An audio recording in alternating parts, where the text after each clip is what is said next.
एक दिन वो आर्टिस्ट गायब हो गया।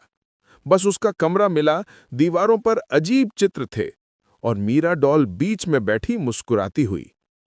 कुछ लोग कहते हैं लबूबू बुरी नहीं है, वो बस महसूस करती है, जैसे इंसान करता है। वो आपकी भावनाओं को सोख लेती है।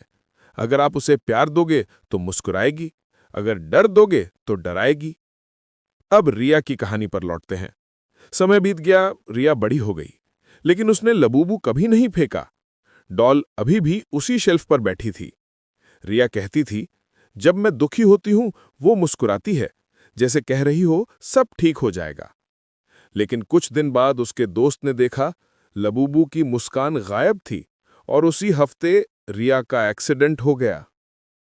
कहते हैं कुछ चीजें हमारे साथ जुड़ जाती हैं, जैसे साया। लबूबू भी शायद ऐसी ही चीज है, जो किसी की जिंदगी में आ जाए उसका हिस्सा बन जाती है।